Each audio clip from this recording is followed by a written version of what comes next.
At my wedding reception, right as the servers began pouring champagne and the band played the first soft notes of our dance, my grandfather raised his glass and called out across the room, "Loving the beach mansion I gave you." The chatter dropped. I froze mid-step.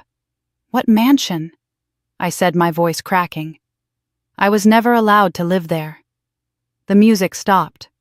My husband's hand tensed in mine. My grandfather looked at me, then slowly turned his gaze toward my parents and my older brother. Their faces went pale. My mother fidgeted with her clutch.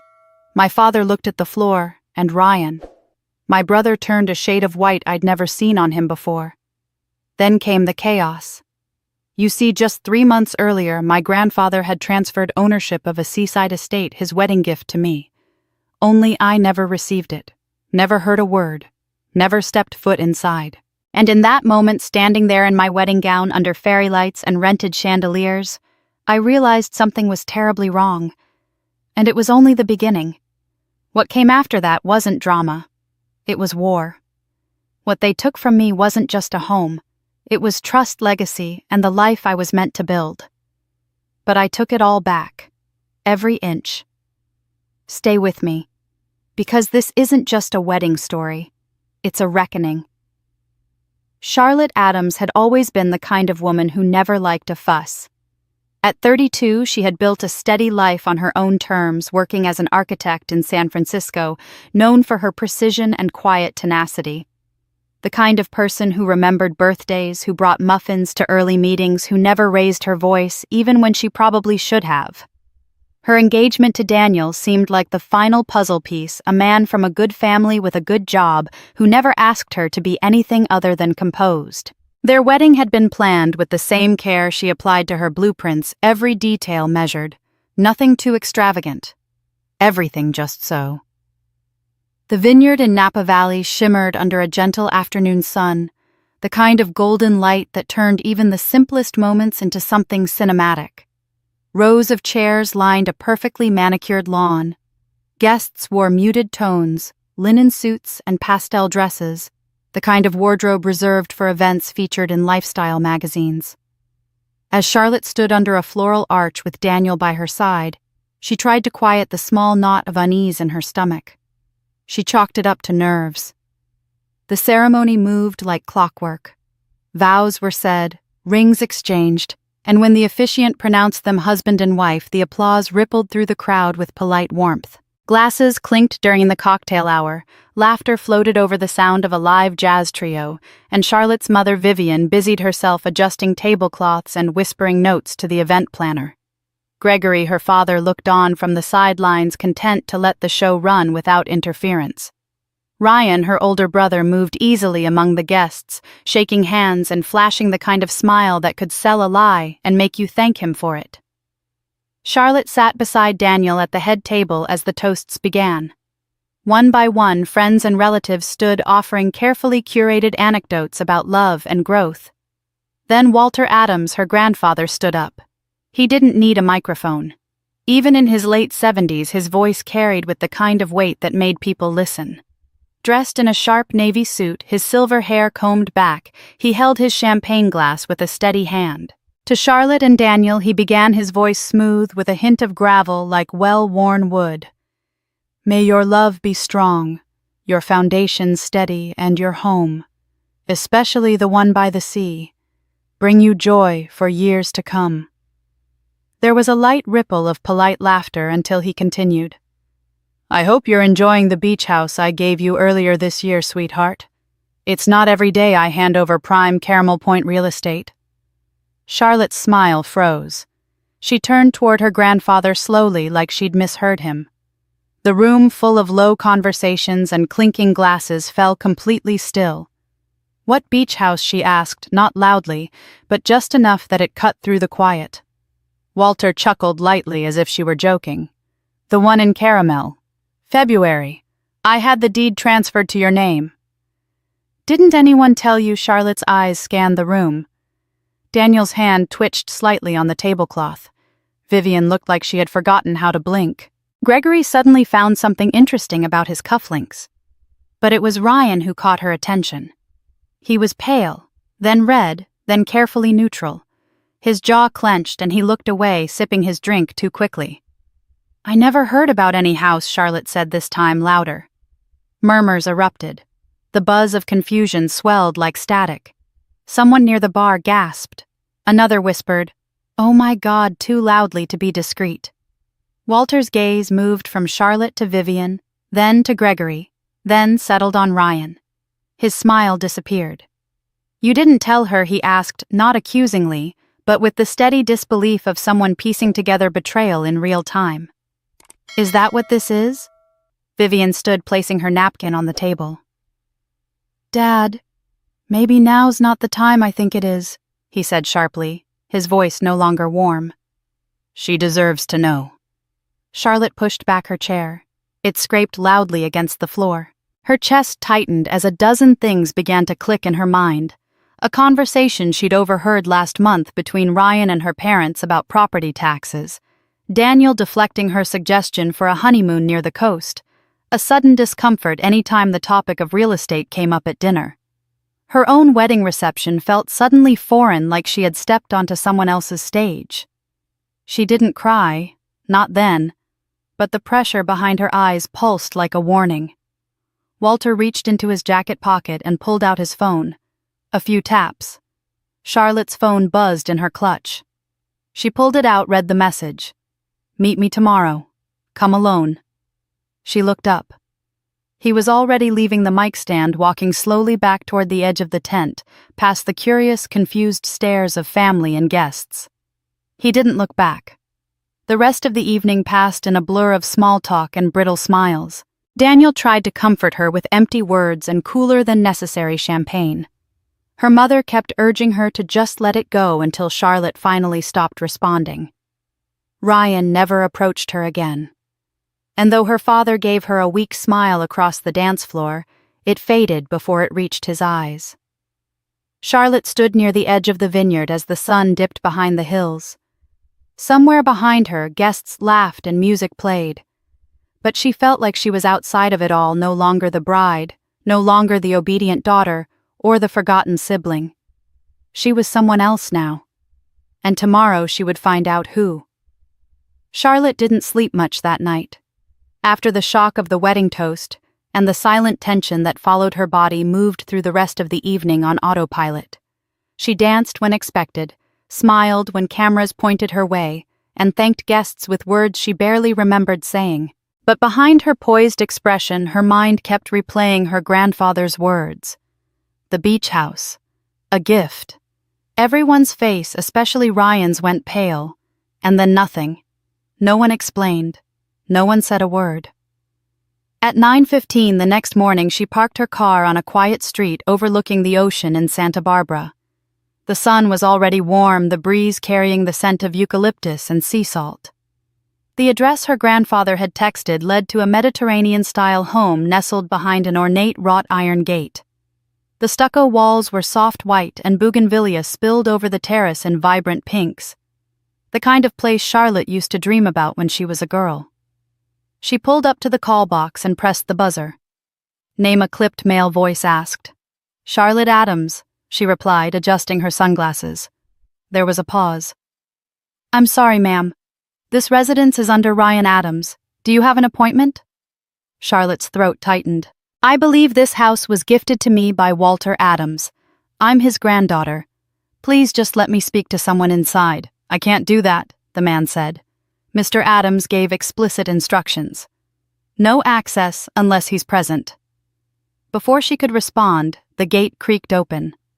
A tall woman with sleek dark hair and a crisp linen blouse appeared behind it. Grace. Charlotte recognized her instantly.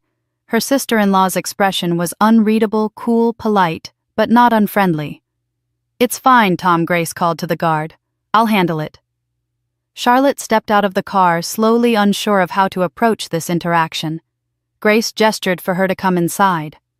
As Charlotte walked through the gate, her eyes swept across the house and yard, trying to anchor herself. It felt surreal, as if she were trespassing in a place that was by all logic meant to be hers. "I didn't know you'd be coming by," Grace said lightly, leading her toward the front door. "Bit of a surprise. I didn't plan it either, Charlotte replied. I got a message from Grandpa. He told me to come. Grace hesitated for a beat, then gave a short nod. He's not here, but you can come in for a moment if you like. Inside the house was elegant and cold, the kind of home that looked staged for a lifestyle magazine rather than lived in. Pale wood floors, minimalist furniture, and white walls that reflected the morning light. Charlotte followed Grace through the open foyer and into what looked like a library bookshelves, modern art, and a large picture window framing the ocean. As Grace excused herself to take a phone call, Charlotte's eyes scanned the room. She wasn't sure what she was looking for. Some sign of her grandfather, maybe? Something to tell her this wasn't a mistake or misunderstanding. That's when she saw it. On the corner of a low shelf sat a small pile of unopened mail. Her name caught her eye, Charlotte Adams, handwritten in unmistakable script. It was an envelope cream-colored with no return address. She stepped closer, careful not to touch it, just staring. The handwriting looked like Aunt Marjorie's Walter's younger sister. She hadn't seen her in years. She was about to reach out when she heard a voice behind her. Looking for something. She turned sharply. Ryan stood in the doorway, one hand in his pocket, the other holding a glass of something amber. His tone was casual, but his eyes were sharp. Charlotte kept her voice even. I came to see what Grandpa meant. Why he thought I lived here. Ryan let out a low chuckle, stepping into the room. Did you really think they'd let you keep something like this? Come on, Char. You've always been the dreamer, not the closer. Charlotte didn't flinch. He gave it to me. That was the gift. Ryan took a slow sip. Sure. And you think just because he signed a piece of paper that makes it yours? Things don't work that way in our family. They never have. As he spoke, Charlotte noticed something just past his elbow on a side table, an open briefcase. A folder sat half-tucked beneath it, yellow with bold black text. She could just make out the title, Glenview Title Transfer. Her breath caught. Ryan followed her gaze but said nothing. Charlotte's hand slipped into her coat pocket and found her phone. She kept her expression still as the camera shutter clicked softly under the sound of Ryan's next sip. You should go, he said after a moment. Grace doesn't like unannounced guests. Neither do I. Charlotte nodded slowly. I'll be seeing Grandpa later. I think we both have a few things to ask. Ryan smirked, but his jaw tightened. As she turned to leave, her mind raced. That envelope with her name. The document. The way Ryan had reacted, confident yet too quick to dismiss. Something was wrong here, and she wasn't about to let it go. She walked out into the Santa Barbara sunlight, heart pounding. The gate closed behind her with a metallic clank. What started as confusion was turning into something else entirely. This wasn't just about a house. It was about trust, inheritance, and control. And Charlotte Adams was no longer the quiet daughter who didn't ask questions. She had just begun. Charlotte drove along the winding coastal road, once again the ocean to her right glinting in the soft morning light. The air smelled faintly of salt and eucalyptus, familiar yet distant. The memory of Ryan's words from the day before echoed in her ears. You really thought they'd let you keep this? She hadn't responded then. Couldn't. The quiet weight of the house, of the locked gates and guarded truths had silenced her. But now, as she approached the same towering wrought iron gates of the Santa Barbara estate, there was no hesitation. She wasn't there to confront anyone. She wasn't ready for that. She just needed to see it again. This time with different eyes. She parked a block away, choosing to walk the rest of the distance. The gravel crunched softly under her shoes as she approached the fence. The house was quiet, shutters drawn, not a sound coming from within. She stood still for a moment, eyes scanning the exterior white stucco walls, curved terracotta roof, arched windows. It was elegant, pristine. But it wasn't the grandeur that held her attention. It was something subtler, something older. Charlotte stepped around the side path that curved along the garden wall. No one stopped her this time. The guard must have been off duty, Or perhaps she was simply invisible in this moment, a shadow tracing steps she once knew by heart. At the edge of the stone wall, her breath caught.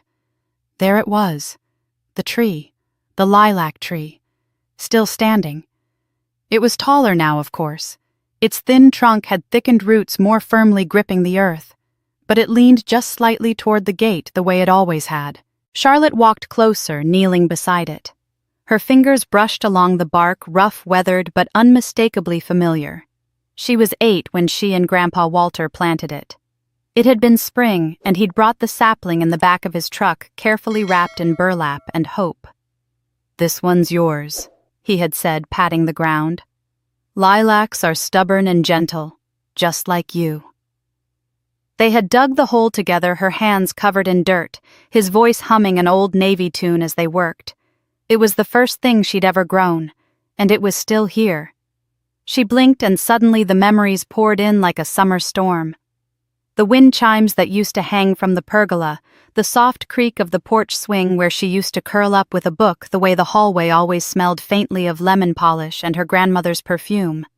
It had all been here, her childhood, her joy, her safe place. But one day it had vanished. No explanation, no family meeting, no dramatic argument. Just a shift. Her mother Vivian had said simply, "We're moving, and don't ask why." And when Charlotte had asked if they'd ever come back, Vivian's reply had been colder than the fog rolling off the ocean. This house was never really ours. After that, it was like the house had never existed. No one mentioned it. No photos remained. If Charlotte brought it up, the room went silent.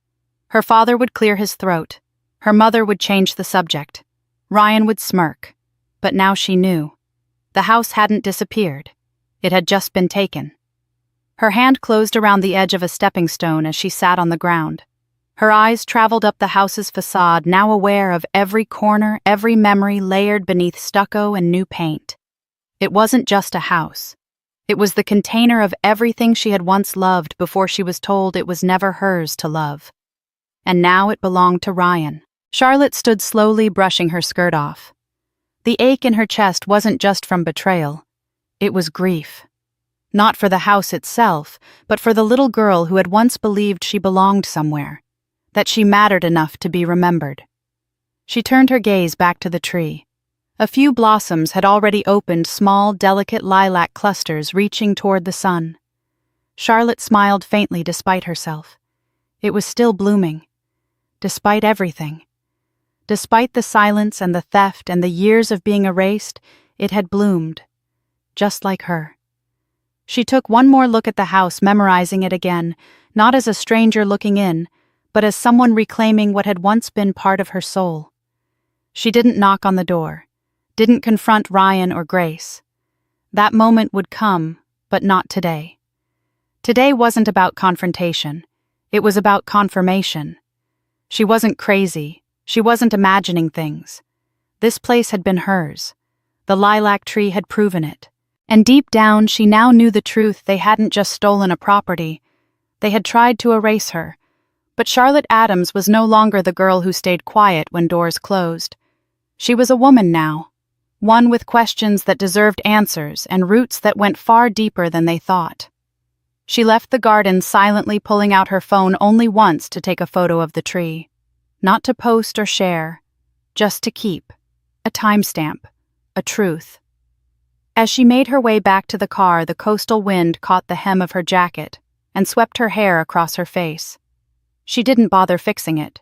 Her mind was already racing forward to documents, dates, signatures, and silences.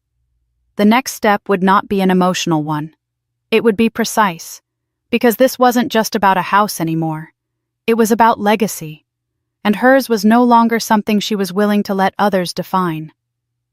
Charlotte barely slept the night after revisiting the beach house. The smell of salt water had clung to her skin like memory itself, and her thoughts returned again and again to the faded lilac bush still blooming near the fence where she and her grandfather had once planted it together. But sentimentality had no place in what came next. By morning, she was already in her car, weaving through the traffic, heading into Los Angeles, eyes fixed and mind steeled. The county recorder's office sat like a concrete relic amid a cluster of bland municipal buildings, as gray and unwelcoming as the secrets it buried inside. Fluorescent lights flickered above rows of steel filing cabinets and computer terminals. A reception desk framed with worn marble greeted her with bureaucratic indifference. She approached the front desk. "Good morning. I'm here to look up property records title transfers for a residence in Santa Barbara listed under Walter Adams," she said, keeping her tone steady. The clerk, a woman in her 60s with reading glasses sliding down her nose, looked up at her with a knowing expression. "Family property dispute?" she asked, not unkindly. Charlotte gave a tight nod. "Something like that." "Follow me," the woman said, standing with a soft grunt. "I'm Darlene." They moved down a hallway lined with cabinets that looked as though they hadn't been touched in decades. Darlene pulled out a ring of brass keys, unlocked one of the cabinets labeled "Private Residential Last 5 Years," and began flipping through the files with a practiced hand. Finally, she pulled 2 manila folders and handed them to Charlotte. "Here," she said. "This is what you're looking for. Take your time. There's a copier down the hall, 3rd door on the right." Charlotte thanked her and carried the files with the reverence of someone holding a piece of her own past. She found the small, dimly lit room, sat down at a metal table, and opened the first folder. The top document was dated March 3rd. Her grandfather's name, Walter C. Adams, was clearly typed at the top. The grantee field listed Charlotte Elizabeth Adams, her full name. The address was that of the beach house in Santa Barbara, and just below the notarization and signature box was a handwritten clause. "This gift is irrevocable and shall remain under the sole ownership of Charlotte Adams unless voided by death or criminal act." The ink had bled slightly into the paper. Real ink, real pen, her grandfather's penmanship. She remembered it from birthday cards, from the notes he used to tuck under her windshield wipers. Then she opened the second folder. It was dated March 5th, just 2 days later. The property address matched exactly, but this time the name typed in the grantee field was Ryan Gregory Adams, her brother. Charlotte froze. The formatting looked nearly identical, same header, same notary layout, but something was wrong. Her grandfather's signature looked almost too perfect, like a copy from a template. She pulled the first page back beside it and stared. The loops were slightly too smooth, the slant too uniform. Her grandfather's real signature was always a bit shaky at the end, especially on curved letters. Here it was flawless, suspiciously so. She flipped to the bottom of the page. There was no handwritten clause, no additional notation, just the typed fields and a digital timestamp. She narrowed her eyes. Whoever had filed this had done so with the intent to deceive, but not well enough.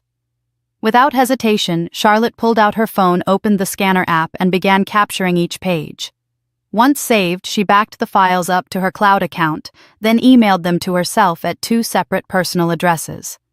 Then, after a moment's hesitation, she composed a new email to someone she hadn't spoken to in nearly 5 years, Arthur Langley. Arthur had been her grandfather's attorney for over 2 decades, a quiet, methodical man with an ironclad reputation in estate law. He had retired 3 years earlier, but she remembered his words at her grandfather's 80th birthday. "If anything ever seems off, don't wait for the world to tell you you're not crazy. Call me." She hoped he still monitored that email address. Subject urgent. Title irregularity for Santa Barbara property message. Arthur. I believe there has been tampering with the title transfer of my grandfather's home. I've attached 2 documents, one I believe to be legitimate and the other possibly forged. Please advise if you can assist or recommend someone. Time is critical. Charlotte Adams. She attached the scans, took one final glance to ensure everything was correctly labeled, then hit send. She watched the loading bar move across the screen, willing it to deliver a lifeline. As she left the records room, Darlene glanced up again. "Did you find what you needed?" "Honey." Charlotte met her eyes. "I found more than I wanted, but exactly what I came for." Darlene gave her a small, knowing smile. "It's always family, isn't it?" Charlotte didn't answer. She walked back through the cold hallways out into the heat of the midday sun. The world felt the same, but everything inside her had shifted. This wasn't just about a house anymore. It was about erasure of her name, her history, her worth. She climbed into her car, started the engine, and pulled into traffic. Somewhere between the honks and flashing lights, her phone buzzed. One new email. From Arthur Langley, subject received. I'll call you tonight. Charlotte exhaled for the first time in hours. She didn't know where this would lead, but she knew one thing: she wasn't letting it go. Not this time. Even before she stepped out of the car, Charlotte felt the weight of what she was walking into. The scent of lavender and damp earth clung to the wind as she approached the single-story craftsman-style house where her grandfather now lived. It was modest, certainly less imposing than the Santa Barbara estate, but every shingle and every cracked stone along the path whispered familiarity. This had been his home for over 30 years. A place of quiet, of grounding. The kind of house that kept its secrets without shame. She knocked once. The door opened almost immediately. Walter stood there, his shoulders slightly more stooped than she remembered, but his eyes sharp. Age had not dulled them. If anything, it had honed their ability to cut through pretense. He gave a brief nod and stepped aside to let her in. "I didn't know if you'd come," he said, leading her into the den. "I had to," she replied. "You knew I would." They sat across from each other, the silence stretching between them, not as discomfort, but as a pause between chords. The den hadn't changed much over the years. Oak bookshelves, a worn leather chair, and the same brass lamp that had flickered through her childhood bedtime stories. But now it held something different. Something heavier. Walter reached for a locked drawer in the cabinet beside him. His fingers, still steady, turned the key and retrieved a thick folder bound with a black ribbon. He laid it on the coffee table and looked at her, not like a grandfather looking at a granddaughter, but like a man about to change the trajectory of someone's life. "This," he said, "is Contingency Trust C." Charlotte hesitated before opening it. Her fingers brushed against the crisp weight of the documents inside. She read slowly. Her name. Again and again. She flipped through the pages.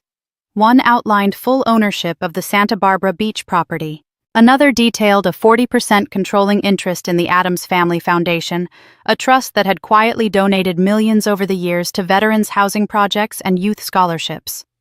A third document gave her 30% of the vineyards in Arizona, including rights to expansion parcels and the income from 3 future harvests.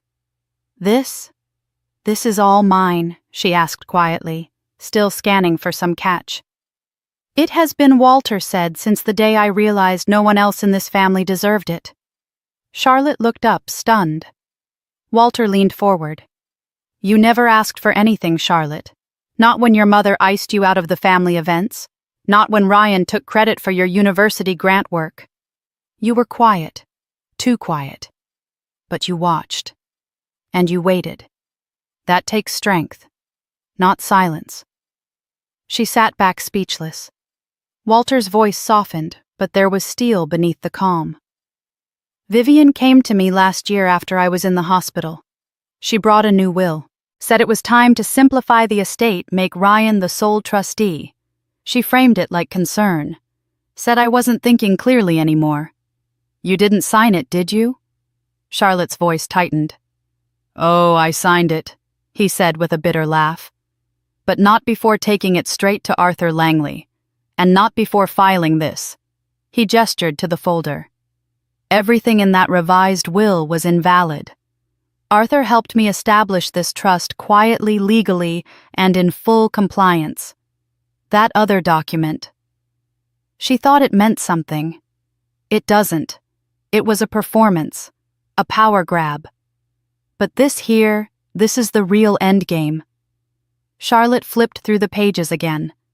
Each one had been notarized, signed, dated, witnessed. The trust bore a stamp from the Superior Court. The language was airtight. "Why didn't you tell me before she asked?" "Because I needed to know if you'd fight for it," he replied. "I couldn't hand you a legacy unless I knew you'd defend it. And I wanted to see how far they'd go to keep it from you. Now I know." She sat there stunned by the enormity of it. All this time she had been cast out, quietly reduced to the daughter who didn't ask questions, the sister who didn't push back. She had played small because the space left for her was small. And yet he had seen her. He had known. And he had waited. "Why me?" she whispered. Walter smiled for the first time that morning. "Because you still remember the lilac tree." She felt her throat tighten.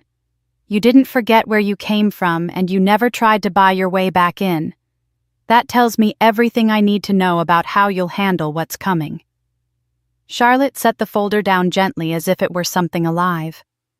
"So what happens next?" she asked. Walter's voice was quiet. "You take the documents to Arthur. He'll register everything. You'll protect the trust. And when the rest of them come with their threats and tears and stories, you won't flinch." "I'm not like them," she said. He nodded. "I know. That's why you'll win." Charlotte stood and reached for the folder. It was heavier than it looked. She held it close to her chest and met his eyes one last time before stepping out into the day. She came here uncertain. She would leave with purpose. Because this wasn't just about money or land or names on deeds. It was about truth. About reclaiming what had nearly been lost, not just a legacy of wealth, but a legacy of character. And now it was hers to protect. Charlotte waited until after dinner. She needed Daniel to be relaxed, off guard, not halfway out the door with his mind on work or his phone. She had cooked one of his favorites, grilled salmon with lemon herb butter asparagus and wild rice, and poured 2 glasses of wine from the bottle they had received as a wedding gift. He complimented the meal, smiled as usual, and even cleared the dishes. But Charlotte barely tasted a thing. Once the plates were in the dishwasher and the quiet had settled, she sat down across from him at the small kitchen table folder still unopened beside her. "Daniel," she began carefully, "can I ask you something? And I really want the truth." He looked up from his glass, his eyes guarded. "Of course. What's going on?" She hesitated only for a second. "Did you know anything at all about the house in Santa Barbara before the wedding?" Daniel blinked, then gave a slow shake of his head. "What?" "No. Why would I?" Charlotte stared at him. "I need you to think carefully," she said. "Because I've already seen the documents. The house was gifted to me." Then suddenly, 2 days later, Ryan had the title changed. And somewhere in that window someone said something to you. Didn't they? There was a beat of silence too long to be innocent. Daniel sighed and leaned back, his hand rubbing the back of his neck. "Look. A few weeks before the wedding, Ryan pulled me aside. Said something vague about how your grandfather was getting forgetful and that the house was going to be an issue." Charlotte didn't move. Her chest felt tight, but she kept her voice even. "What kind of issue?" "He said there was confusion about who the house was meant for. That maybe your grandfather didn't mean to put your name down. That it might have been a clerical error." "And you believed that I didn't know what to believe?" Daniel snapped, then lowered his voice. "Ryan made it sound like it wasn't worth stirring the pot. That it'd all be handled quietly and you'd be spared the family drama. I figured, I don't know that if there was something serious someone would tell you." Charlotte swallowed hard. "You mean you figured I didn't need to know?" He looked away. The quiet in the room shifted from stillness to pressure. Charlotte leaned forward now, her voice trembling with controlled rage. "You stood beside me at the altar, knowing that my own brother had stolen from me, that my family had lied to me. And you didn't say a word." Daniel opened his mouth to speak, but she raised a hand. "No. You don't get to spin this. You don't get to play the peacekeeper when you were part of the silence. I was humiliated at my own wedding, Daniel, in front of everyone, because I was the only one who didn't know the script." He stood now, pacing toward the counter. "I didn't want to ruin the wedding. You didn't want to ruin the image of the wedding," she shot back. "There's a difference. I thought I was protecting you." "No," she said, her voice sharpening. You were protecting them. Because it was easier. Because silence is easier. Because no one wants to be the one who disrupts the pretty picture. Daniel turned to face her frustration clear in his expression. What was I supposed to do? Accuse your family of fraud the night before our wedding? Yes, Charlotte said without hesitation. If you loved me, that's exactly what you were supposed to do. The words landed like a stone. For a long time, neither of them spoke. Charlotte stood and walked over to the table. She picked up the folder and held it against her chest. I met with my grandfather, she said quietly. He gave me everything. Not just the house. There's a trust now. Legally binding, completely separate from anything my mother or Ryan manipulated. I have documents, witnesses, proof. Daniel blinked. Wait. He gave you everything. He gave me what he never trusted them to have. And now I know why. There was a pause. Daniel looked like he wanted to say something, but she didn't give him the chance. I don't need to debate this anymore, she continued. From this point on, I'm handling things myself. My property, my rights, my future. You made your choice when you stayed quiet. He stared at her, a flicker of regret behind his eyes. Charlotte. But she shook her head. No. Don't apologize. Not tonight. She walked past him, heading down the hallway.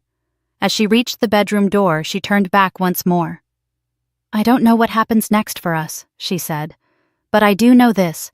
I will never again let someone else decide how much of the truth I'm allowed to hear. And with that, she closed the door behind her. 3 days after Charlotte's final conversation with Daniel, the envelope arrived. It wasn't unexpected, but its presence still sent a hollow ache through her stomach. The thick packet delivered by courier was stamped with the seal of the Superior Court of California. She stood in her apartment's narrow hallway, holding it for a long minute before she opened it. Ryan had filed a lawsuit. Charlotte skimmed the document with numb eyes. He was petitioning the court to invalidate her ownership of the Santa Barbara property, claiming that Walter Adams had lacked mental capacity when he attempted to transfer the deed. The suit alleged that Charlotte had coerced an elderly man into gifting her the home and cited a pattern of emotional manipulation, financial pressure, and undue influence. At the bottom was Ryan's signature, bold and arrogant, followed by the name of his attorney, a litigator known for aggressive tactics in high-value estate disputes. She reread the lines again, slower this time. Each sentence struck like a betrayal sharpened into legal language. It didn't take long for the second blow to come. Later that afternoon, an email from her mother arrived. The subject line was empty, but the body carried all the weight Charlotte could stomach. Charlotte, you've broken this family for a house. A house. You've humiliated your brother. You've caused your father's health to worsen from the stress. And you've shattered any hope of peace between us. All for what? Some coastline property. Whatever your grandfather gave you, it wasn't permission to turn on your blood. You should be ashamed. Vivian Charlotte stared at the screen, her jaw tightening. There was no acknowledgement of the trust. No mention of what had been stolen from her. Just guilt. Pure, concentrated generational guilt packaged into neat sentences. By nightfall, things had gotten worse. A call came from Arthur Langley's assistant asking her to check her social media. Charlotte didn't even use her accounts regularly, but when she logged in, she found her inbox flooded. Screenshots, hundreds of them. Messages allegedly sent from her to a cousin 2 years earlier. In them, she appeared to complain about her family in language so venomous it made her stomach turn. There were references to manipulating her grandfather, disparaging Ryan and Vivian in cruel and calculated detail. The tone was vicious, greedy, and vindictive. It was everything her family would want the world to believe about her. But she hadn't written any of it. Some of the phrasing was unnatural, the punctuation too stiff, too clean. The timing of the messages was also strange. Some allegedly sent while she had been on a flight to Chicago, another dated on her grandmother's funeral day, when she hadn't touched her phone for hours. Whoever fabricated them hadn't done enough research. But at first glance, they looked real. Arthur called later that evening. "I want you to forward every screenshot to me," he said, his tone low and clipped. "Also, I need access to the metadata from any device you've used to post online over the last 3 years. We're going to trace every byte." "Do you think Ryan forged them?" Charlotte asked. "I think Ryan paid someone else to forge them. He's arrogant, but he's not tech-savvy. These look like the work of someone who knows their way around spoofing and data injection. Possibly a hired IT consultant. Either way, I'll find it." "What about the lawsuit?" she asked. "We'll respond formally, of course. But the more immediate danger is public opinion. This family thrives on appearance. These messages weren't created for the court. They were created for the people watching from the sidelines. They want to turn you into the villain." Charlotte stood at her window looking out over the quiet street below, the phone pressed to her ear. Her hands were steady now, her voice clearer than it had been in days. "Then we make sure the truth speaks louder." Arthur paused. "You're prepared for this." "I wasn't," she admitted. "But I am now." "Good," he said. "Because they're not finished. And neither are we." Charlotte ended the call and closed the curtains. She opened her laptop and began sorting every piece of evidence: photographs, emails, dates, travel records, and every line of the trust documents Walter had handed her. She labeled folders, created backups, encrypted drives. They wanted a fight. She would give them one. And this time she wouldn't be the one hiding behind silence. The following week began with a quiet urgency. Charlotte sat in Arthur Langley's office high above downtown Los Angeles, the blinds partially closed against the midday sun. She hadn't slept much, but there was a clarity in her gaze that Arthur had come to recognize. She was no longer reacting. She was preparing. Arthur entered the room with a small stack of papers and a man following closely behind. The man was wiry with thick-rimmed glasses and a laptop under his arm. He wore no tie, just a pressed shirt and a calm expression that seemed unbothered by the legal storm surrounding them. "This is Daniel Cho," Arthur said, "digital forensic consultant. I've used him on a number of cases involving document forgery and metadata tracking. He's the best." Cho gave Charlotte a brief nod, then opened his laptop. "I've reviewed the documents you forwarded, the so-called messages, and the PDF of the property transfer file your brother submitted." Charlotte leaned forward, and he pulled up a screen, lines of code and metadata fields scrolling across. "Let's start with the text messages. Whoever faked them used a timestamp spoofer, but the formatting is clumsy. The character encoding doesn't match what your device would have produced, and the font weight is inconsistent. More importantly, we traced the IP address associated with the message backups to a location linked to a private office network, not your home network, not your phone provider. But that's just the appetizer." Arthur motioned for him to continue. Cho clicked into a new tab. "The big discovery came from the PDF your brother submitted to the court to justify his version of the deed. The file was supposedly created by your grandfather's legal advisor. But the metadata tells a different story. He zoomed into a field labeled author. It reads ER.Adams.internal. Charlotte stared at the screen. "Ryan." Cho nodded. "And not just that. We tracked the internal ID tag to a terminal previously registered with the Adams and Lockley Legal Group. That's your family's private law firm, correct?" Arthur spoke now, his tone hardening. "Ryan interned there for 2 summers. He had credentials. He would have had access to templates to legacy signature files and the authority to move documents in and out of the system without raising flags." Cho tapped the timestamp field. "And this was generated at 2:13 p.m. on March 5th, precisely when Ryan was still listed on their active staff log. He forged the document from within their network." Charlotte inhaled slowly. The pieces were falling into place, each one more deliberate than the last. This wasn't carelessness. It had been orchestrated, built on access, trust, and entitlement. Arthur stood. "This is more than forgery. This is digital evidence of intent to defraud. And now we move." He picked up the phone on his desk and called his paralegal. "Tell Diane to prepare the emergency injunction." Charlotte looked at him. What does that mean? Arthur turned to her, face set with resolve. We're filing a motion with the court to freeze all transactions involving the Santa Barbara property, effective immediately. That includes sale, lease transfer, or any modification of ownership. No one moves a paperclip in or out of that house until this case is resolved. Cho handed Charlotte a folder. This is the full digital report. It's been independently time-stamped and notarized through our blockchain system for chain of custody. No one can tamper with it now. Charlotte took the folder with steady hands. She had spent weeks watching lies coil around her life like ivy, wrapping themselves around everything she believed to be hers. But now, for the first time, she held truth in her hands. Verified. Undeniable. Arthur was already pacing. Once the judge sees this, Ryan's case collapses. We'll not only prove your rightful ownership, we'll expose the falsification attempt. And if the court finds intent to deceive Ryan, could face criminal penalties. Charlotte didn't smile. She didn't flinch. But something shifted behind her eyes. Not vengeance. Not even anger. Just an unwavering certainty. What happens after the injunction, she asked. Arthur looked at her with a rare expression, one of deep respect. Then we go after everything he tried to take from you.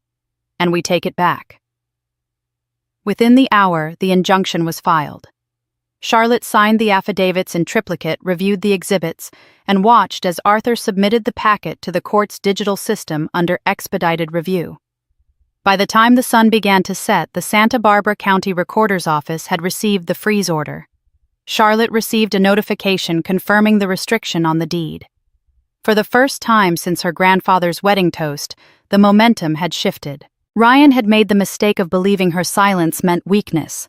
Now silence would work in her favor, backed by evidence, by law, and by her refusal to back down. The house wasn't just hers by inheritance. Now it was hers by fact. And the truth was no longer something she had to uncover. It was hers to wield. The arbitration hearing was held in a private conference suite overlooking downtown Los Angeles. Floor-to-ceiling windows let in a harsh white light that did little to soften the tension filling the room. Charlotte sat beside Arthur at a long oak table, her hands folded tightly in her lap, her expression calm on the surface, but boiling underneath. This was it, the moment they'd been circling for weeks. Across from her sat Ryan, immaculately dressed, his posture confident, almost smug. Beside him was his attorney, a fast-talking litigator named Howard Grimm, whose specialty was dismantling witnesses with charm and precision. And at the far end of the table sat the arbitrator, a retired judge, cold-eyed and meticulous, chosen for his objectivity. The proceedings began with standard introductions and opening statements. Arthur spoke first, clear and firm, laying out their position and intention to present evidence disproving Ryan's claim of sole ownership. But before they could proceed further, Grimm stood and handed a folder to the arbitrator. With your permission, Grimm said, we'd like to submit supplementary evidence that directly challenges the credibility and character of Ms. Adams. Charlotte's stomach tightened. The arbitrator nodded and Grimm turned toward her, almost theatrical. These are authenticated transcripts of text messages sent by Ms. Adams over the last 3 years. In them, she speaks candidly about manipulating her grandfather, about her intent to milk the old man dry, her words, and discusses in shocking detail how she planned to pit family members against one another for her own benefit. He handed printed copies across the table. Charlotte took hers in silence. It was the same fabrication, the same twisted language, the same poisonous tone they had tried to smear her with online. But this time, it was printed, filed, and being treated as truth. The arbitrator read through the pages, face unreadable. When he looked back up, he asked, Ms. Adams, would you care to respond? Charlotte opened her mouth, but hesitated. She didn't have Daniel Cho's forensic analysis with her. The expert report wasn't scheduled for presentation until the following hearing. The metadata proof, the server logs, none of it was here now. She glanced at Arthur, who gave her a subtle shake of the head. She looked back to the arbitrator. Those messages are not mine, she said calmly. They were fabricated. But I don't have the technical report here today to prove that. Ryan let out a soft chuckle. Vivian, seated behind him, leaned forward and spoke without being asked. She's always been like this, ever since she was a child, sulking when things didn't go her way. Charlotte has been a thorn in this family's side for years. Walter spoiled her, and now she's tearing us apart over it. Arthur's voice cut through the air. Objection! This is character defamation with no bearing on the matter at hand. The arbitrator raised a hand to quiet the room. Let's maintain decorum. But the damage had been done. Charlotte sat still, her heart pounding not from guilt, but from the weight of having no way to fight back in this moment. She was sitting in a room full of accusations, her integrity under fire, and all she could do was breathe through it. The silence around her felt suffocating. And then Arthur's phone buzzed. He glanced at it as discreet as possible, then again his brow furrowed. He reached into his pocket, pulled the phone slightly under the table, and tapped the screen. His eyes widened. He looked over at Charlotte, his expression changing, alert, focused. A moment later, he leaned to her and whispered, Grace just sent us something. She found the original messages. The real ones. From Ryan's computer. Charlotte blinked. Now? He nodded. She uploaded the entire archive to a drive and delivered it to our cloud inbox, with metadata and timestamps. She even included an affidavit. It's signed. Across the table, Ryan hadn't noticed. He was still basking in what he thought was an unchallenged triumph. Vivian leaned back in her chair, arms crossed, exuding the satisfaction of someone convinced the tide had turned in her favor. Arthur raised his hand. Your Honor, I respectfully request a 10-minute recess. The arbitrator looked surprised but nodded. Granted. We'll reconvene in 10. As everyone stood and shuffled out of the room, Charlotte remained still for a moment, her breath catching up with her thoughts. Grace had switched sides, and she had just given them everything they needed. Arthur was already on the phone with his paralegal requesting an emergency inclusion of new evidence. Charlotte finally rose, her legs a little shaky but her spine straight. The silence that had weighed her down moments ago now shifted into something different momentum. Outside the conference room, Grace stood by the elevators, not looking at her. She didn't smile. She didn't speak. But she gave the slightest nod before turning and walking away. Charlotte didn't follow. She didn't need to. Because this time the truth wasn't just on her side. It was in her hands. The next morning, the conference room was colder, quieter, and strangely tense. Arthur arrived 15 minutes early, a slim black USB drive in his hand. Charlotte followed closely behind him, her expression composed but her thoughts racing. She had spent most of the night reviewing what Grace had sent. Over and over, each message, each timestamp, and finally, the audio file. When the arbitration resumed, the room was full, but hushed. Ryan seemed less smug than the day before, though his attorney still held his usual air of courtroom confidence. Vivian didn't speak. She sat stiffly in the back row, arms folded, lips pressed into a thin line. Arthur stood first. Your Honor, he said, placing the USB on the table before the arbitrator. We respectfully request the inclusion of new material evidence delivered under oath, with full documentation of origin, custody, and authentication. The arbitrator narrowed his eyes. Proceed. Arthur plugged the USB into the court laptop connected to the display screen. We'd like to begin with this short audio file. The room went still. A click. Then Ryan's voice, unmistakable, played through the speakers, casual and mocking. She has no idea. I just swapped the file, changed a few lines here and there, cleaned up the signature. Easy. I've seen interns forge worse and get away with it. She won't figure it out. Charlotte never looks for a fight. That's what makes this so clean. The silence afterward felt suffocating. The arbitrator stared, blinking slowly. Ryan sat motionless. For the first time, his face lost its practiced confidence.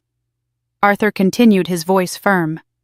In addition to the recording, the USB includes the original unaltered text messages between Charlotte Adams and her grandfather.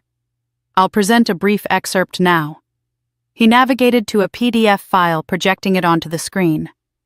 The text was gentle, filled with affection and concern. Hi, Grandpa. Just wanted to check on how you're feeling. I hope the house is helping you rest better. I know you don't want to talk about the family stuff right now, but I want you to know I'm here and I'm grateful. Always. Love you. Charlotte.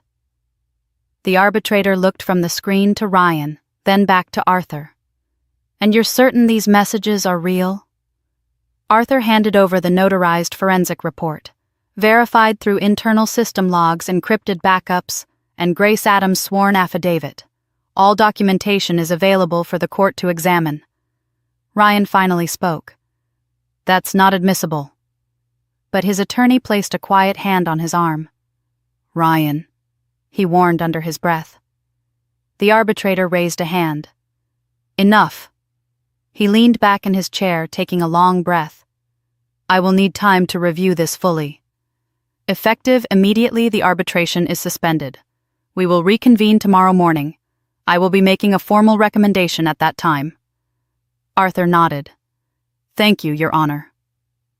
Ryan stood abruptly, muttered something to his lawyer, and stormed out of the room. Vivian followed him, not once glancing in Charlotte's direction. Charlotte remained still, her heart pounding beneath her ribs. She wasn't triumphant. Not yet. But for the first time in this brutal process, the truth had spoken loud enough for everyone to hear. Outside, the air was warm with a faint breeze. Arthur walked beside her, his phone already buzzing with reporters and legal aides. A few paces behind them was Walter, who had insisted on coming despite his obvious fatigue. He had watched the proceedings in silence, leaning heavily on his cane, but never once wavering. As they reached the steps outside the courthouse, he paused. Charlotte turned to him. You okay? Walter gave a faint smile. Just a little tired. He started to take another step, then staggered. Grandpa Charlotte caught him just in time, lowering him gently to the bench by the building. His skin had gone pale, his breath short and shallow. Arthur knelt beside them, already calling emergency services. Walter's hand gripped hers tightly. He tried to speak once and failed. Then, with a final breath, he whispered, "Make it yours." His eyes closed. Charlotte held on to him, tears stinging but not falling yet. The chaos around her faded as his last words echoed in her mind, not a plea, not a request, but a charge. And she knew in that instant that this was no longer just about inheritance. It was about legacy, and she would carry it forward, no matter what came next. The sky was overcast on the morning of Walter Adams's funeral. Gray light filtered through the stained glass windows of the small hillside chapel in Montecito, casting soft color across the pews. The service was private, just as he had requested. No floral displays, no eulogies beyond the brief words Charlotte read aloud, and no public notice of the time or place. Vivian and Ryan were nowhere to be seen. Charlotte stood by the simple casket, her hand resting lightly on the polished wood. There was no bitterness in her chest now, only a quiet ache. Her grandfather had lived deliberately, and he had died the same way on his terms. Even in his final hours, he had given her something that could never be taken: clarity. Arthur was present, seated quietly in the back. A few of Walter's oldest friends came too. Neighbors, former veterans, men who had once built fences and harvested grapes beside him on the family vineyard. No one spoke of inheritance. No one whispered about the lawsuit. It was a room full of people who remembered Walter not for his assets, but for his integrity. After the burial, Charlotte returned to the house in Santa Barbara. The silence inside was different now, not hostile, not hollow. It felt like a house finally returned to itself. She walked through the front hall, pausing by the old grandfather clock that hadn't chimed in years. The scent of cedar lingered faintly in the air. A soft breeze came in from the ocean and moved through the curtains like a sigh. On the desk in the library sat a sealed envelope with her name in her grandfather's unmistakable handwriting. Tucked beneath it was a thick folder with a red ribbon tied neatly around it. She opened the letter first. Charlotte, if you're reading this, I'm gone. And I hope the last thing I said to you stays with you. Make it yours. You've spent a long time fighting not just for property, but for your place in a family that forgot who you are. I didn't. Everything is yours now. The house, the Arizona land, the Veterans Fund. But more than that, what I leave you is the name. The Adams name not as they've twisted it, but as I tried to live it. I was wrong to stay silent so long. I thought I could keep the peace by waiting. I see now that peace is only real when the truth is allowed to stand. You stood up when I couldn't. For that I owe you more than any inheritance. I owe you my trust, my legacy. Don't let them take that from you again. Love, Grandpa. Her hands trembled slightly as she refolded the letter. Inside the folder, as promised, was the final legal will. It had been notarized and filed 3 weeks before Walter's death. Every signature, every page, every clause had been reviewed and recorded. It superseded all previous versions and left no ambiguity. Charlotte Adams was now the sole legal heir to the estate, the land, the foundation fund, and the assets connected to Walter Adams's name. She sat down slowly at the edge of the leather reading chair where Walter had spent so many afternoons, a heavy stillness washing over her. It wasn't victory she felt, not the sharp, triumphant rush of having won. It was something deeper. It was validation. All those years of being quietly pushed to the edges. All the moments she bit her tongue while others spoke over her. The birthdays unacknowledged. The meetings she wasn't invited to. The wedding turned performance. She hadn't imagined any of it. And now every lie had unraveled. Publicly. Legally. Irrefutably. But more than that, he had believed her. Until the very end, he had seen who she was. Not the black sheep, not the outsider, not the naive granddaughter in over her head.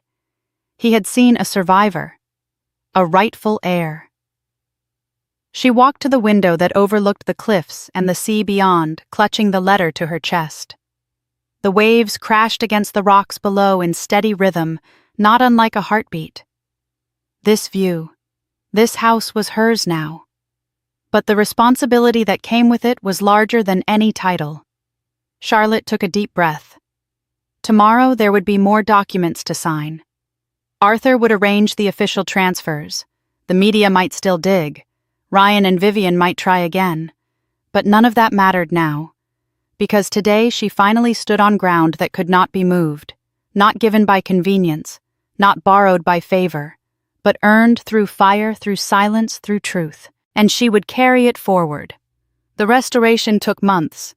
Charlotte worked with architects who respected the original structure, keeping the red-tiled roof, the coastal archways, and the wraparound porch that had weathered decades of California sun and sea. The house was no longer just a private home. It was becoming something bigger.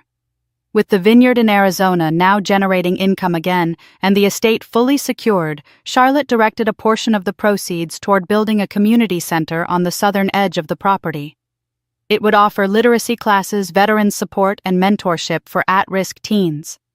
The center was modest, but full of purpose, just like Walter had always been. She named it the Adams Foundation for Dignity and Restoration.